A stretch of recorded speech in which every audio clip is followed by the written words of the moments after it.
안녕하세요. 이제는 이재명입니다. 윤석열 대통령이 30일 이태원 특별법에 대해 기어코 거부권을 행사하면서 국민들에게 큰 비판을 받고 있습니다.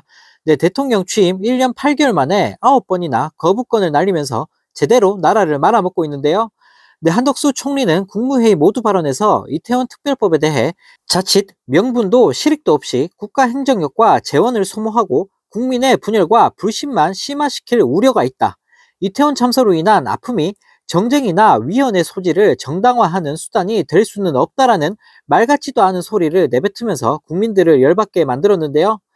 그러면서 또 그간 검경의 수사 결과에 어떤 문제가 있는지 명확한 근거도 없이 추가적인 조사를 위한 별도의 특조위를 설치하는 것이 과연 희생자와 유가족 그리고 우리 국민께 어떤 의미가 있는지 깊이 고민하지 않을 수 없다라며 헛소리를 날렸다고 합니다.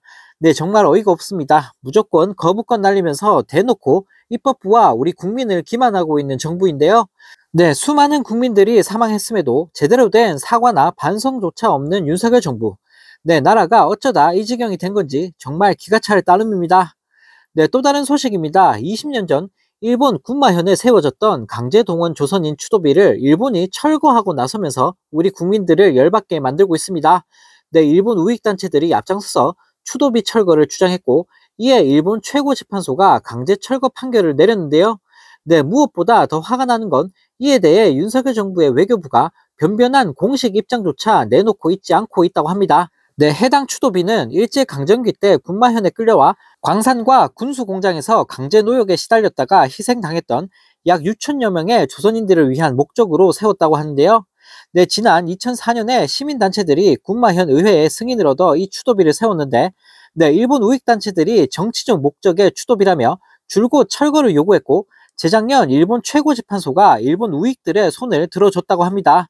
이에 군마현청이 강제 철거 집행에 나섰는데 더 어이가 없는 건 군마현에서 강제 철거 비용 2억 7천만 원을 시민단체에 떠넘길 예정이라고 하는데요.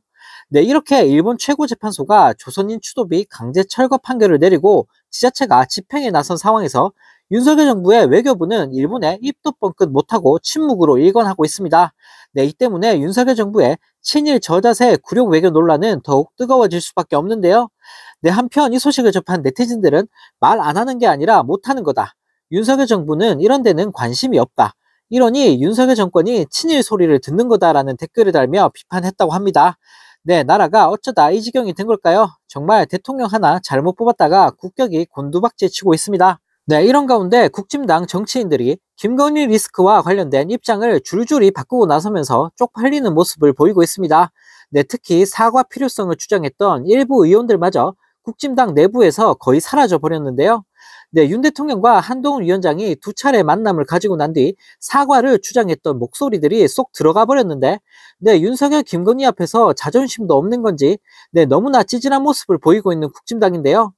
먼저 국진당 유상범 의원은 30일 라디오 인터뷰에서 김건희 여사 문제는 이미 몰카 공작이라는 부분에 대해 당정이 공의 인식을 같이 한다라며 친북 세력의 윤석열 정부 흔들기 공작이라는 것이 명백해지지 않았나라는 황당한 주장을 펼쳤다고 합니다.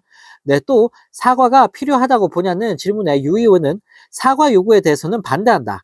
사과를 가야 될 정도의 문제라고 보이지 않는다라는 말 같지도 않은 소리까지 내뱉었다고 합니다. 또 국진당 이영호 의원 역시 인터뷰에서 김건희 여사 문제는 대통령실에서 입장을 밝히는 것이고 거기에 대해 당이 이러쿵 저러쿵 이야기할 상황은 아니다라며 황당한 주장을 펼쳤다고 하는데요. 김건희 리스크에 대한 두 의원의 입장은 앞서 내놨던 것과는 상반되는 입장입니다. 유 의원은 지난 26일 인터뷰에서는 왜 받았나라는 정서가 있는 것은 맞다라고 이야기를 했고 이 의원도 지난 19일 라디오 인터뷰에서 국민들이 원하는 것은 죄송하다. 그것을 인정하고 내가 앞으로 더 잘하겠다. 이런 일이 반복되지 않겠다 이야기하는 것을 듣고 싶어 하는 것이라며 명품백 수수에 대한 김건희 씨의 사과 필요성을 주장했었는데요. 김건희 리스크에 대한 입장이 바뀐 것은 두 의원뿐만이 아닙니다.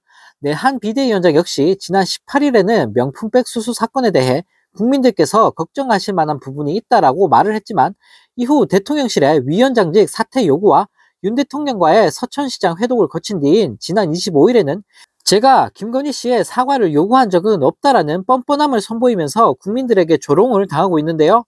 네, 또 국진당 이수종 교수 역시 지난 18일에는 김건희 여사가 경위를 설명하시고 만약에 선물이 보존돼 있으면 준 사람에게 돌려주시고 국민들에게 사과하시고 이렇게 하면 좀 쉽게 해결될 수 있는 방법이 있지 않나라고 했지만 어제 SBS 라디오 인터뷰에서는 사건의 내용을 알면 알수록 이게 덫이었구나 하는 생각이 조금 더 많이 든다라는 망언까지 날렸습니다. 네, 정말 어이가 없습니다. 물론 국민들은 김건희 씨의 사과를 바라는 게 아니라 김건희 특검과 수사를 원하고 있지만 네, 그래도 최소한의 김건희 사과를 이야기했던 일부 국진당 의원들마저 이제는 사과라는 말조차 입 밖으로 꺼내지 못하고 있는 상황인데요. 네, 윤 대통령과 김건희 씨 눈치나 살살 보면서 입도 제대로 못 열고 있는 한심한 국진당. 네, 이런 인간들이 나라를 이끌고 있다는 사실이 정말 믿겨지지가 않습니다.